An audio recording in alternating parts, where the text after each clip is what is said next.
વડોદરા શહેરના શ્રમિકોની સેવામાં વધુ 3 ધન્વંતરી આરોગ્ય રથ કાર્યરત કલેક્ટરે કરાવી પ્રસ્થાન વડોદરા. જિલ્લાના શ્રમિકોના સ્વાસ્થ્યની રક્ષા માટે ગુજરાત સરકાર દ્વારા વધુ એક મહત્વનું કદમ ઉઠાવવામાં આવ્યું છે. વડોદરા જિલ્લા કલેક્ટર શ્રી અનિલ ધામેલિયાના વરદ હસ્તે વધુ 3 ધન્વંતરી આરોગ્ય રથનું લોકાર્પણ કરી તેને લીલી ઝંડી બતાવી પ્રસ્થાન કરાવવામાં આવ્યું હતું. અગાઉ જિલ્લામાં 12 રથ કાર્યરત હતા, જે હવે વધીને 15 થયા છે.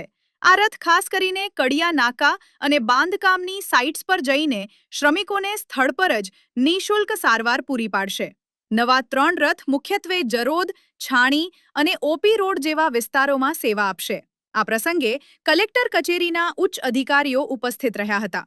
આ સુવિધાથી શ્રમિકોને કામના સ્થળે જ આરોગ્ય તપાસ અને દવાઓ મળી રહેશે, જેથી તેમનો સમય અને નાણાં બંનેની બચત થશે. સીએમ સાહેબના હસ્તે પહેલાંનું ઉદ્ઘાટન થઈ ગયેલું છે, પણ વડોદરા જિલ્લાની અંદર કલેક્ટર સાહેબ અને ડીડીઓ મેડમ સાથે આજે ઉદ્ઘાટન કરેલું છે.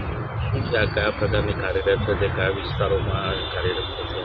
આ વડોદરા સિટીની અંદર કાર્યરત છે, જે બાંધકામ સાઇટ અને બાંધકામ વસાહતો છે એની અંદર જઈને બાંધકામ શ્રમિકો જે છે એ લોકોનું મેડિકલ ચેકઅપ કરવામાં આવશે. બાંધકામ સાઇટ ઉપર? હા, બાંધકામ સાઇટ.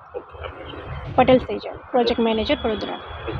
ઓકે, તો મોસ્ટલી જે અત્યારની ગાડી છે, ઓલરેડી વડોદરાની અંદર 12 વ્હીકલ ધન્વંતરી આરોગ્ય રથ ચાલી રહી છે. આ જે ધન્વંતરી આરોગ્ય રથ છે એ મોસ્ટ ઓફલી જે કડિયા નાકા અને શ્રમિક વસાહત, જે મોસ્ટ ઓફલી તમે જોતા હશો કે જે કડિયા નાકો કામ કરે છે મજૂર વર્ગ, તે જેના એક પોતાના જો કોઈ બીમાર હોય છે તો એને હોસ્પિટલ સુધી પોતાની રજા બગાડીને જવું હોય છે.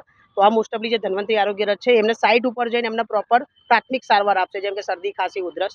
ઓલરેડી એમાં 5નો સ્ટાફ ઓલરેડી છે, જેમાં મેડિકલ ઓફિસર છે, લેબ ટેકનિશિયન છે, પેરામેડિકલ છે, લેબર કાઉન્સિલર છે, અને જેના કારણે ઓલ ધ સ્ટાફ એમને ટ્રીટમેન્ટ કરશે અને સારામાં સારી એમને પ્રાથમિક સારવાર મળી શકે છે. અને મોસ્ટ ઓફલી વડોદરાની અંદર આ 12 વ્હીકલ ઓલરેડી ચાલી રહી છે, એમાં 3 નવી એડ થઈ રહી છે. ટોટલ 15 વ્હીકલ આની અંદર છે. મારું નામ સ્વદેશી પરમાર.